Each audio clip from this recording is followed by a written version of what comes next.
Gordon Freeman in the flesh, or rather in the hazard suit.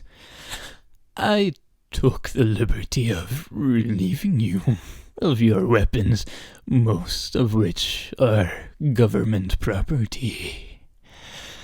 As for the suit, I think you've earned it. The border world, then, is in our control for the time being. Thanks to you. Quite a nasty piece of work you managed over there. I am impressed. That's why I'm here, Mr. Freeman. I've recommended your services to my employers, and they have authorized me to offer you a job. They agree with me that you have limitless potential. You've proven yourself a decisive man, so I doubt you'll have any difficulty coming up with a decision. If you're interested, just step into the portal, and I will take that as a yes. Otherwise, well, I can offer you a battle you have no chance of winning. Rather an anticlimax after what you've just survived. Time to choose. It's time to choose. Wisely done, Mr. Freeman. I will see you up ahead. So, Colonel Shepard, we meet at last. Please don't think that I've been avoiding you. A great many matters require my attention in these troubled times. I do hope you understand. And now I require a further indulgence on your part. I cannot close my report until every loose end has been tied up. The biggest embarrassment has been Black Mesa facility, but I think that's finally taken care of itself. Quite so. But there is still the lingering matter of witnesses. I admit I have a fascination with those who adapt and survive against all odds. They rather remind me of myself. If for no other reason, I have argued to preserve you for a time. While I believe a civil servant like yourself understands the importance of discretion, my employers are not quite so trusting. And rather than continually subject you to the irresistible human temptation of telling all, we have decided to convey you to somewhere where you can do no possible harm, and where no harm can come to you. I'm sure you can imagine there are worse alternatives. Rise and shine, Mr. Freeman. Rise and shine. Not that I wish to imply you have been sleeping on the job. No one is more deserving of a rest, and all the effort in the world would have gone to waste until, well, let's just say your hour has come again. The right man in the wrong place can make all the difference in the world. So, wake up, Mr. Freeman. Wake up and smell the ashes. Time, Dr. Freeman?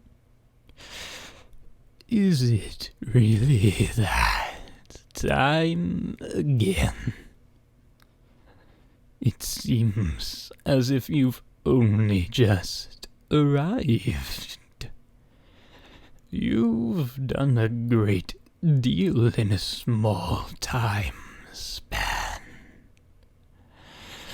You've done so well, in fact, that I've received some interesting offers for your services. Ordinarily, I wouldn't contemplate them, but these are extraordinary times. Rather than offer you the illusion of free choice, I will take the liberty of choosing for you. If and when your time comes around again. I do apologize for what must seem to you an arbitrary imposition, Dr. Freeman. I trust it will all make sense to you in the course of... well, I'm really not at liberty to say. In the meantime, this is where I get off. We'll see about that. Dr. Freeman, I realize this moment may not be the most convenient for a heart-to-heart, but I had to wait until your friends were otherwise occupied. There was a time they cared nothing for Miss Vance, when their only experience of humanity was a crowbar coming at them down a steel corridor. When I plucked her from Black Mesa, I acted in the face of objections that she was a mere child and of no practical use to anyone. I have learned to ignore such naysayers when quelling them was out of the question. Still, I am not one to squander my investments, and I remain confident she was worth far more than the initial appraisal. That's why I must now extract from you some small repayment owed for your own survival. see her safely to White Forest, Dr. Freeman.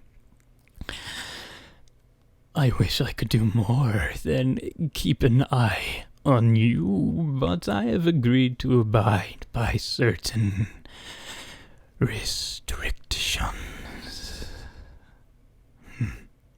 Well, now, listen carefully, my dear.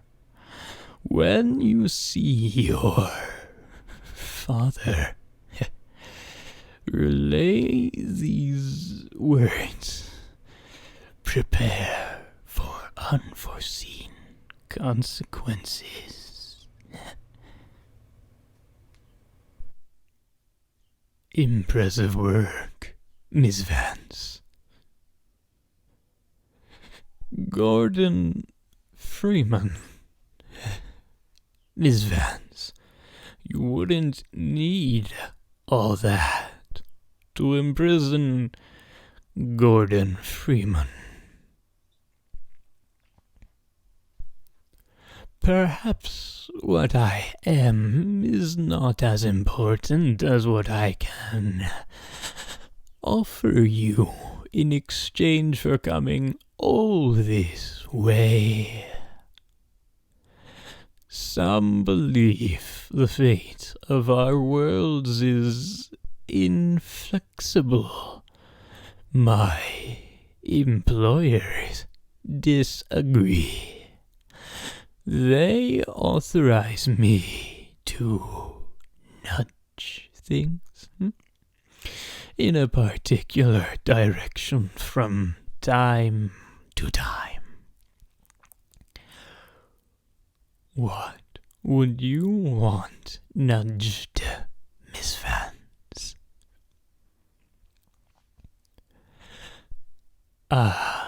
That is a considerably large nudge.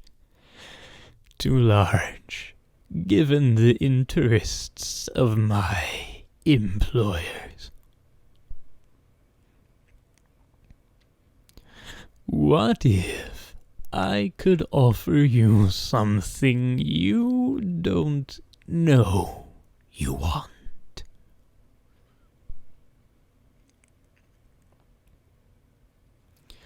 We are in the future. This is the moment where you watch your father die.